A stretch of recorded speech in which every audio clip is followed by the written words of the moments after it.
Math class 11th में आपका स्वागत है। देखिए कि अपन प्रश्नावली 1.2 का अध्ययन कर रहे थे, 5 क्वेश्चन कर चुके हैं। समुच्चय वाला टॉपिक अपना चल रहा है, जिसमें देखिए क्वेश्चन नंबर 5 है। पांचवा, क्या निम्न में से समान समुच्चय है तथा कारण सहित बताइए। क्या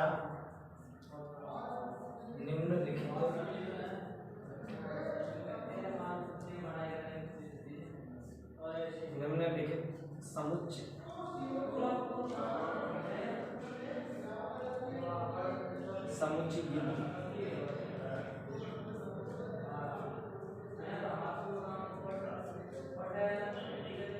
समान है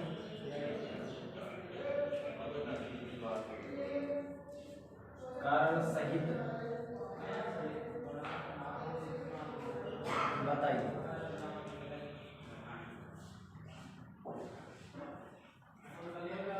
कारण सहित बताना है। इसमें पहला है कि समुच्चय ए दे रखा है 2,3।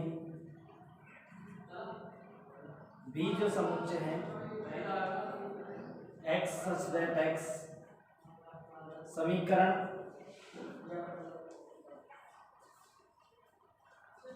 x² + 5x + 6 बराबर 0। एक का एक हल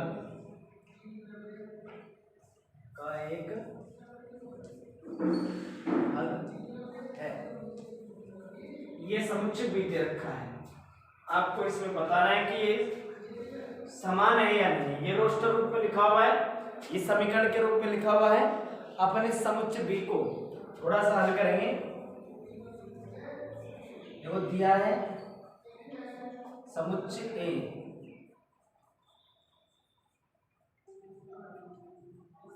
समुच्चय ए बराबर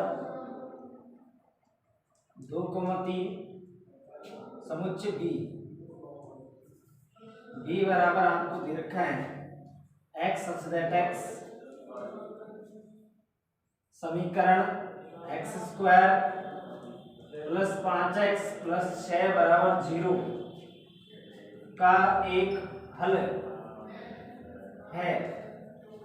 तो इसका हल याद करेंगे तो क्या आएगा, x² + 5x + 6 बराबर 0। टुकड़े कीजिए, 3 दूनी 6, x² + 3x + 2x + 6 बराबर 0। कॉमन लेंगे, x कॉमन आ जाएगा दोनों में से, x + 3 प्लस यहाँ दोनों में से क्या कॉमन आएगा, गुणनखंड आप जानते ही हो। 2 कॉमन ले लेंगे तो x + 3 बराबर 0। तो यहाँ पर क्या बना कोष्टक, एक तो x + 3 और दूसरा यहाँ क्या बचेगा x + 2 बराबर 0। x + 3 बराबर 0 तो x बराबर आ गया -3, x + 2 बराबर 0 तो x बराबर आ गया आपका -2। आता है समुच्चय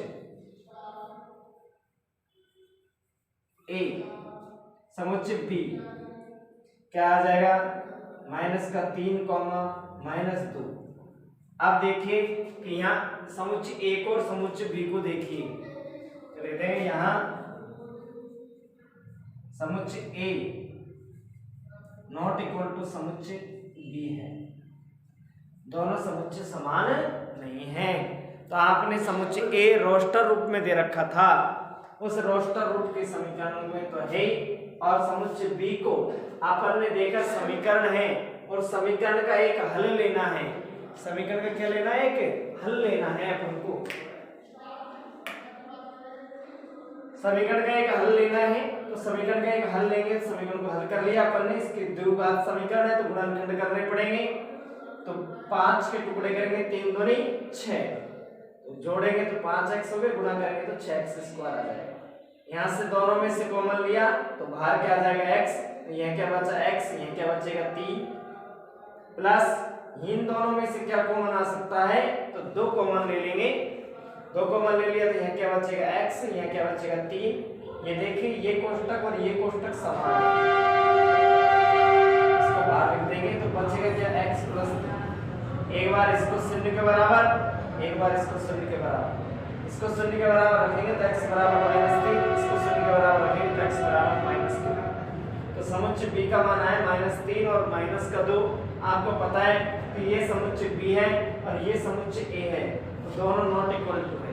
प्रत्येक अवयव परस्पर बराबर नहीं है, इसलिए ये समान समुच्चय नहीं है। अब देखिए अगला है इसी का दूसरा।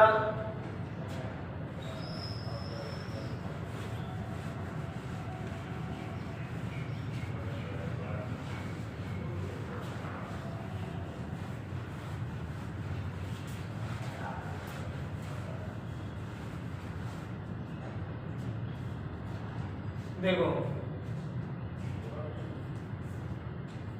सेकंड है इसका a, जो समुच्चय है x such that x शब्द दे रखा है f o l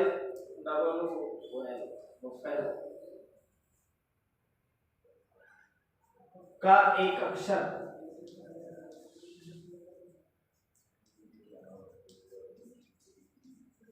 का एक अक्षर है। ये समुच्चय a है।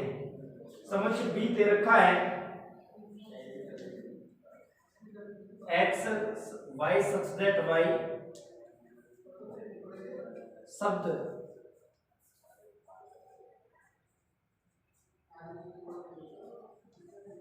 w o l f का एक अक्षर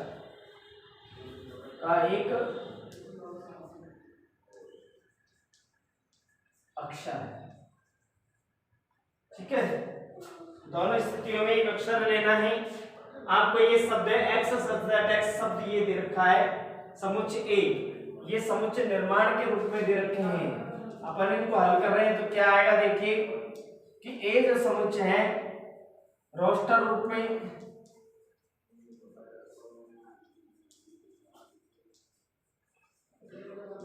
लिखने पर तो अपन को स्पष्ट दिख जाएगा रोस्टर रूप में लिखते ही।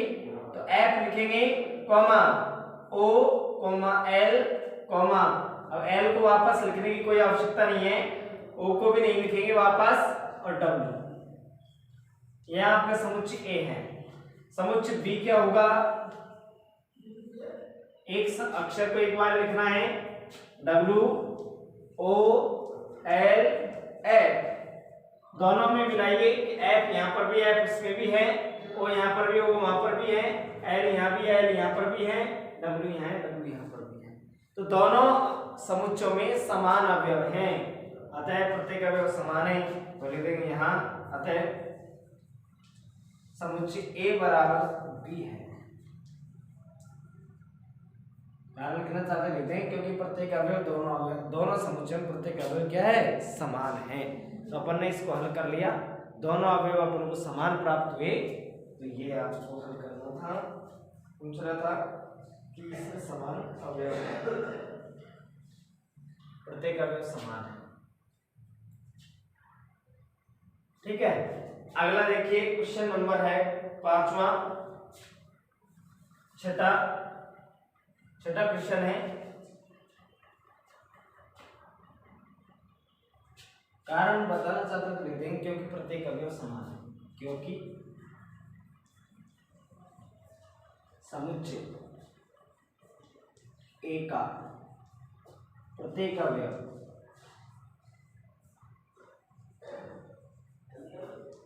समुच्चय B के प्रत्येक अवयव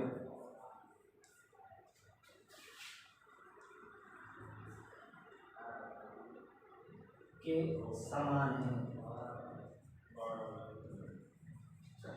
ठीक है, ये बात इस तरीके से आप लिख सकते हैं। उसमें कारण लिखना चाहते हैं तो प्रत्येक अवयव उसके संगत अवयव के क्या है, बराबर नहीं है, बस समान अवयव की कारण, कुछ नहीं। आगे देखिए छठा प्रश्न देखिए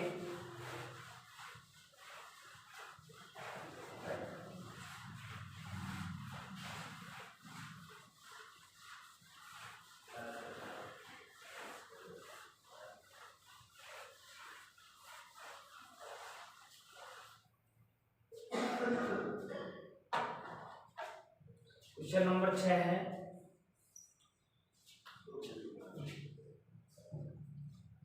नीचे दिए गए समुच्चयों में चयन कीजिए कि समान समुच्चयों का चयन कीजिए। नीचे दिए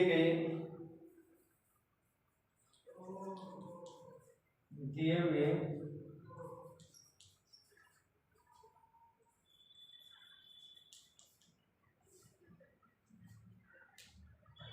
समुच्चयों में से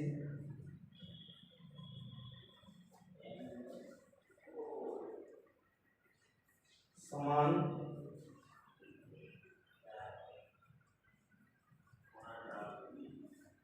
समुच्चयों का चयन कीजिए। समान समुच्चयों का चयन करो। इसमें आपको ए दे रखा है, ए समुच्चय है 2 4 8 12। बी समुच्चय दे रखा है 1 2 3 4। सी समुच्चय दे रखा है 4 8 12 14। ठीक है। डी जो समुच्चय है वो आपका दे रखा है 3 1 4 2। ई जो समुच्चय है -1 1। एफ जो समुच्चय है 0, a। और जी जो समुच्चय है 1, -1 है। और एच जो समुच्चय है 0, 1। इस तरीके से यहां पर समुच्चय दिए हुए हैं। ए से लेकर के और एच तक जो समुच्चय दे रखे हैं, इन समुच्चयों में उन समुच्चयों का चयन करना है जो परस्पर समान है। तो आप लिखेंगे इसका हल क्या आएगा कि कौन कौन सा समुच्चय किसके बराबर है। तो आप देखिए ए वाला समुच्चय किस समुच्चय के बराबर है। ए वाले के कुछ अवयव सी में मिल रहे हैं, लेकिन यहाँ पर 12 तक है, वहां पर 14 है, 14 इसके अंदर नहीं है, इसलिए ए समुच्चय किसी के भी अवयव के बराबर नहीं आ रहा है। तो आप बी को चेक कीजिए, बी में 1 2 3 4 है, तो आप 1 4 3 4, तो डी के बराबर आ रहा है। तो यहाँ लिख देंगे, यहाँ बी बराबर डी है समुच्चय। तो समुच्चय डी और समुच्चय बी बराबर है। सी किसी के भी बराबर नहीं है। इसको देखिए 1 और -1 और 1। तो यहाँ देख रहे हैं कि यहाँ ए और वो है, उसमें जी है, तो ई वाला जो है वो जी के बराबर है। तो ऐसे समुच्चय जिनमें परस्पर अवयव मिल जाए, आगे पीछे लिखे होने से कोई तात्पर्य नहीं है, लेकिन वो आपस में परस्पर बराबर, वो समान होने चाहिए प्रत्येक अवयव। आगे पीछे लिखे होने से कोई दिक्कत नहीं है, लेकिन वैसे समान हो। 0 और a, यहाँ पर f को और h को देखें तो ये भी समान नहीं है। तो ये अपन को करना था। इसके बाद में अपन अगली प्रश्नों में करेंगे 1.3, जिसमें कुछ परिभाषाएं लिखेंगे। पहले उप समुच्चय के बारे में, सबसेट के बारे में अध्ययन करेंगे।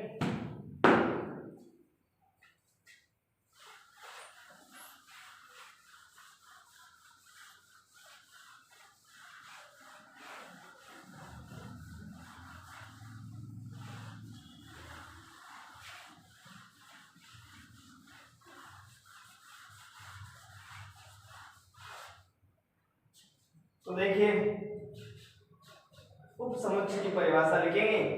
उप समुच्चय क्या है?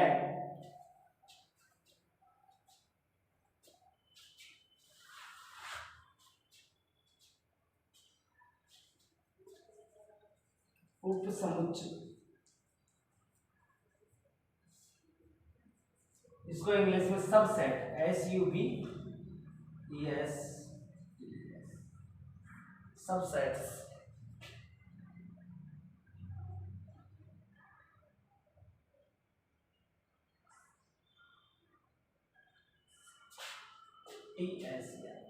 सबसेट्स तो देखिए सबसेट्स की परिभाषा क्या है कि सीधे तौर पर ये समझे कि ए और बी कोई समुच्चय है, तो ए के जो सभी अवयव समुच्चय ए के सारे अवयव बी के अंदर हों, कहने मतलब ए में जो अवयव है वो अवयव बी के अंदर भी होने चाहिए। ए के सभी अवयव यदि बी में हैं तो बी का उपसमुच्चय कहलाता है। यदि समुच्चय का प्रत्येक अवयव समुच्चय बी का भी एक अवयव है, यदि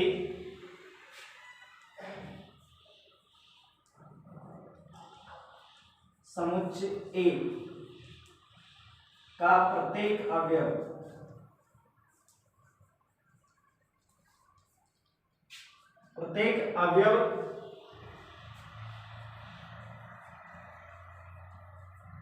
समुच्चय बी का भी एक अवयव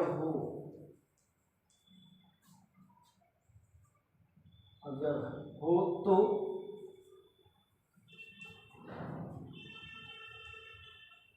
समुच्चय ए समुच्चय बी का उपसमुच्चय कहलाता है।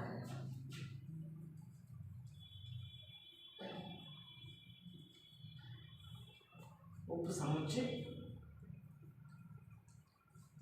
कहलाता है। देखो इसे जैसे ए उपसमुच्चय का चिन्ह है, सबसेट का चिन्ह है, बी में है, सी व्यक्त करता है।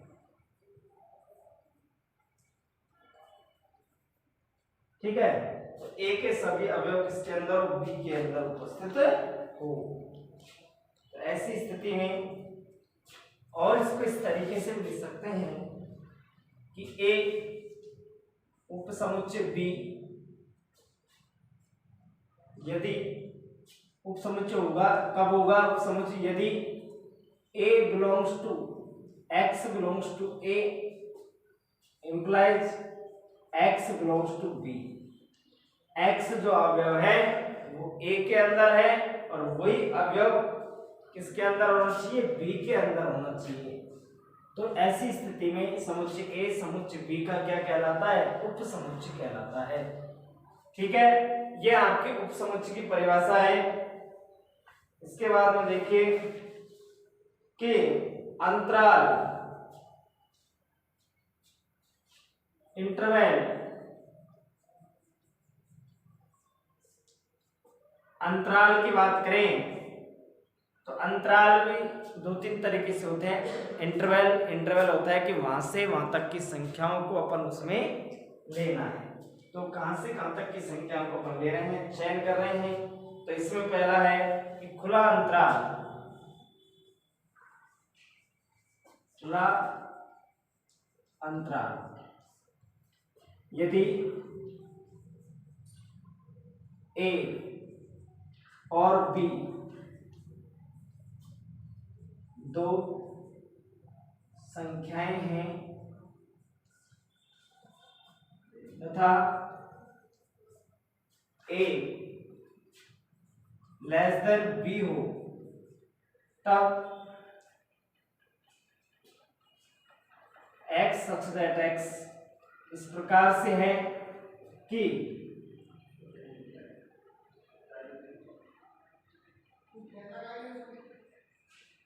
तब कि x का जो मान है वह आपके x जो अवयव है वो a से बड़ा हो और b से छोटा हो।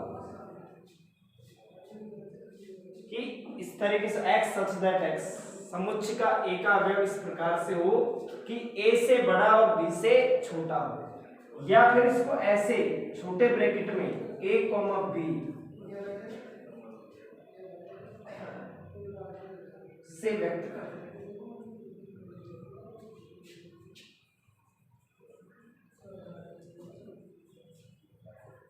ये दोनों ओर से खुला हुआ है। यदि दो संख्याएं हैं तथा b छोटी और a बड़ी और b बड़ी, a से b बड़ा हो, तब आप x और x दोनों संख्याओं का जो समुच्चय है लेंगे। तो समुच्चय के अंदर कहां से लेना होता है कि a में से और b में से ए और बी के बीच की संख्याओं में से चयन करेंगे, लेकिन दोनों उसके छोटा होना चाहिए। छोटा कोष्टक आएगा ब्रैकेट अंतराल के अंदर, इससे व्यक्त करते हैं। ये खुला अंतराल कहलाता है इस प्रकार का। नंबर 2 है बंद अंतराल।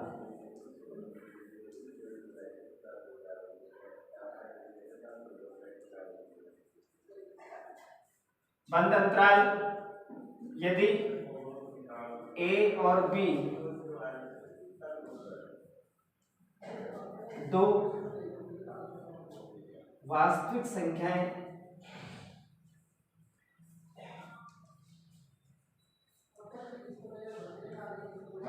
हैं तथा ए छोटी हो बी से, तब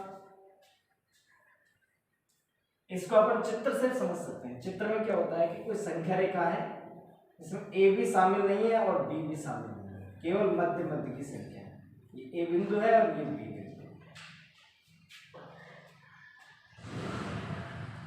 एक्स ए एक्स का जो मान है इससे बड़ा बंद अंतराल में बराबर का चिन्ह साथ में रहेगा। बी या बी से बड़ा, या फिर ऐसे लिख सकते हैं इसको कोष्टक के रूप में ए और बी। यह आपका समृद्ध अंतराल या बंद अंतराल कहलाता है। और तो यह है समृद्ध अंतराल।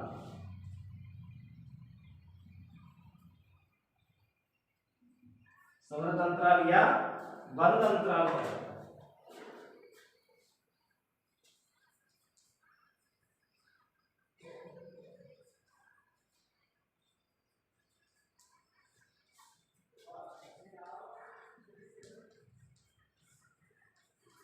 अब देखिए और भी है इसमें, तो उसको आप सीधे शॉर्ट में समझ लीजिए। अर्ध खुला और अर्ध बंद। अर्ध खुला व अर्ध बंद।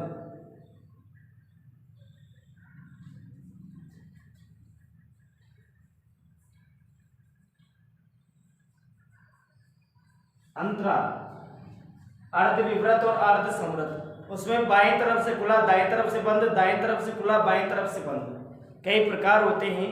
उन प्रकारों से आप तो सीधी सी समझ जाइए कि जिस तरफ आपका इक्वल टू का चिन्ह है और लेस देन का है, उस तरफ तो बड़ा कोष्टक का चिन्ह आता है, और जिस तरफ केवल इस तरीके का चिन्ह, उस तरफ छोटे ब्रैकेट का चिन्ह आता है। तो देखिए कि ये अर्ध खुला, जैसे ए बाएं तरफ से बंद है और दाएं तरफ से खुला हुआ है, या ऐसे भी होता है, तथा इस प्रकार का जो होता है वो आपका अर्ध खुला और अर्ध बंद होता है। तो इधर की तरफ से बंद है, इधर की तरफ से खुला हुआ है। छोटा कोष्टक होता है, उसकी तरफ से खुला हुआ विवृत अंतराल माना जाता है, और जिस तरफ से बंद होता है वो आपका बंद अंतराल माना जाता है। जिस तरफ से खुला उस तरफ से खुला अंतराल, इधर बंद अंतराल। ये अर्ध खुला और अर्ध बंद अंतराल के अंदर आते हैं। तो इसका मतलब ये होता है कि ए को तो शामिल करेंगे, लेकिन बी को शामिल नहीं करेंगे, बी से छोटी संख्या लेंगे। और अपन जब क्वेश्चन करेंगे इसके, सरल ही है अंतराल समझना। तो क्या है कि इक्वल टू का चिन्ह और लेस देन का चिन्ह, यदि इस प्रकार का चिन्ह है तो छोटा कोष्टक चलेंगे, और इसके साथ में इक्वल टू का चिन्ह भी आ जाए तो बड़ा कोष्टक बंद अंतराल आता है। इस तरीके से ये अंतरालों को अपन समझेंगे, अब क्वेश्चन करेंगे तब और समझ में अच्छी तरीके से आ जाएगा। ऐसा कोई खास बात नहीं है कि अंतराल अपन बता सकते हैं। तो देखिए समुच्चय की घात, क्या देखेंगे? समुच्चय की घात। चलो समुच्चय की घात अगले वीडियो में देखेंगे। खुला अंतराल, बंद अंतराल, इनकी परिभाषाओं को याद करें और दोहरान करें, और एग्जाम्पल को देख लें एक बार।